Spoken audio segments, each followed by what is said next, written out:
pedíamos uma canção.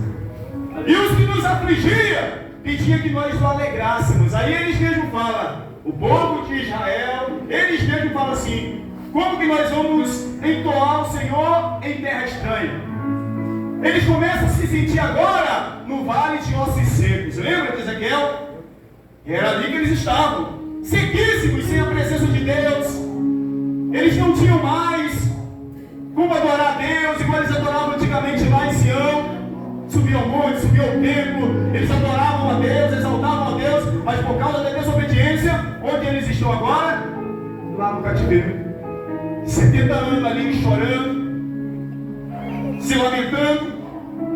E Jeremias chega a escrever, Lamentações 3, versículo 15, 16, 17 por ali. Jeremias chega a dizer que eles mesmos falavam, olha, pereceu a nossa força, como também a nossa esperança no Senhor. Nós fomos cortados.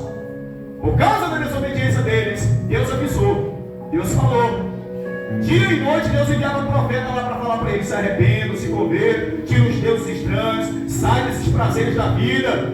E eles, não. E o que acontece? Eles estão agora no cativeiro, sofrendo. Mas aí chega o tempo que morre Nabucodonosor. Se observa uma coisa, Deus quando Ele quer levantar, Ele levanta um rei pagão. Deus levantou o faraó, depois abateu o faraó. Deus levantou Nabucodonosor agora para afligir esse povo, botar lá 70 anos. Aí agora morre Nabucodonosor e Deus levanta quem? Ciro. Deus levanta Ciro, Isaías 45 vai dizer, e eu escolhi Ciro, ungi como meu pastor. E aí chega o tempo de quê? Ciro dá o decreto para o povo voltar. Aí o povo volta, passaram-se os 70 anos, eles voltam. E quando eles voltam aqui, eles já voltam em 26. Que eles voltam se alegrando, dizendo, quando o Senhor nos trouxe do cativeiro, nós estávamos como os que sonham. Então a nossa boca se encheu de rios, a nossa língua de cântico. Então se dizia entre as nações, grandes coisas fez o Senhor por eles. Aí Israel dizia assim, grandes coisas fez o Senhor por nós. Por isso nós estamos alegres. Faz-nos regressar outra vez, Senhor, do cativeiro, como as correntes de Negueb. Aquele que leva a preciosa semente, andando e chorando, voltará sem dúvida com alegria. Versículo 6, eu pulei um dos versículos 5. Que diz que os que semeiam em lágrimas cegarão com alegria. Então agora eles estão de volta, só que agora tem um problema. Quando eles ficaram lá os 70 anos, os samaritanos ocuparam lá o lugar, começou a mistura lá no lugar, ficou difícil. Mas eles tinham um decreto para construir um templo, igual está aqui, ó. Eles vieram com um decreto. O rei Ciro deu um decreto. Peça. O rei Ciro, rei agora de Medo e de Persas, deu um decreto para eles voltar. E no decreto vai dizer assim, ó, vocês têm que construir o templo e detalhe, para não ter desculpa, porque você vai ver daqui a pouco que muita gente inventa desculpa, não é de hoje, é daqueles tempos. Para não ter desculpa, eu vou dar para vocês o ouro, vou dar a prata, e ainda vou fazer um decreto que muita gente vai ter que ajudar vocês. Agora vocês têm como ir. Só que, quando eles começam a lançar a mão ali, botar o alicerce, eles começam a organizar a casa de Deus.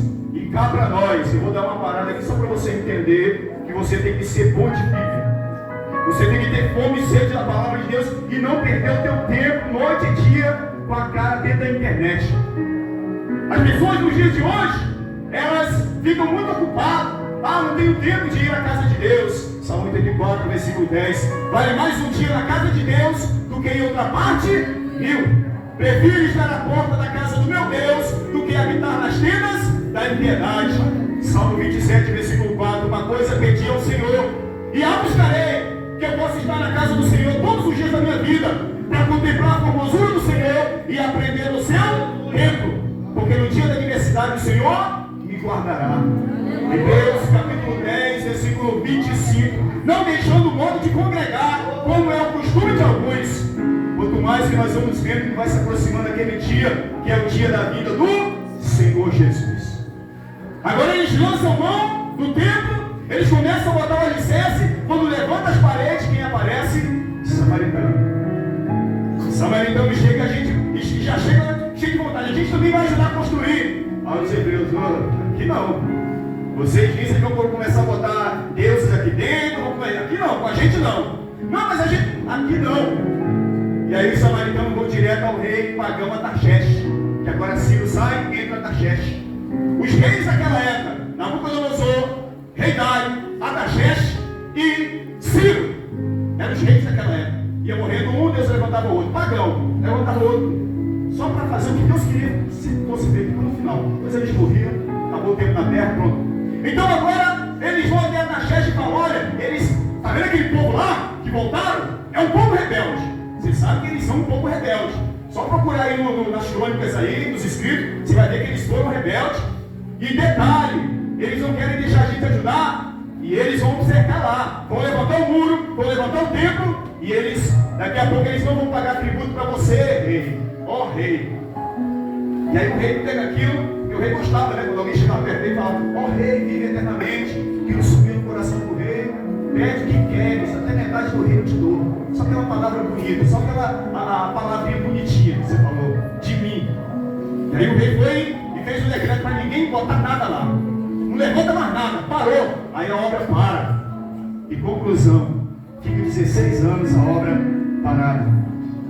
E trazendo para nós no dia de hoje, sabe o que o povo fez? O povo voltou a trabalhar para si. Eles agora começam a trabalhar para a vida deles. Eles começam a construir casa, começam a se organizar financeiramente. Cá para nós.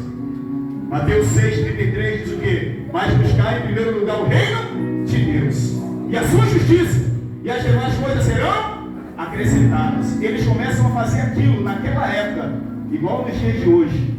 Não é diferente.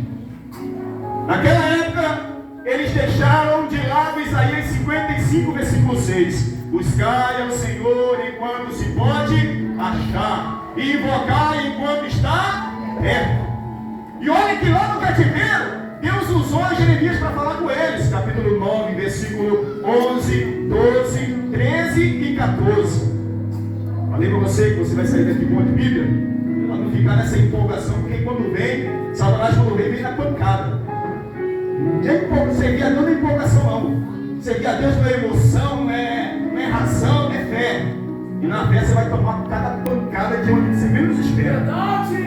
Jeremias 29, 11, 12, 13, 14. Deus usou Jeremias e falou, eu é que sei os pensamentos que tenho para vocês, diz o Senhor. Pensamentos de paz e não de mal, para vos dar o fim que desejais. Então me invocareis, passareis a orar a mim, e eu vos ouvirei, diz o Senhor. E buscar-me-eis e me achareis, quando me buscarem de todo o vosso coração.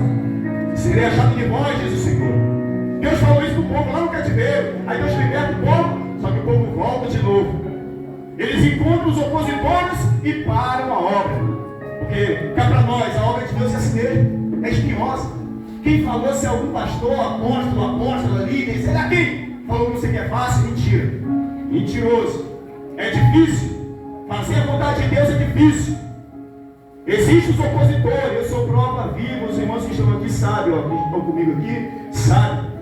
Há 9 anos atrás começamos uma obra lá no Jardim Miramar. Se levantou uma mulher dizendo que era macumbeira. Não vai abrir nada aqui não, se abrir fecha. E nós lutamos ali, perseverando. Conclusão, a mulher desceu na sepultura. Morreu, acabou o tempo dela de ser usada pelo cão. Mas nós orávamos para que a alma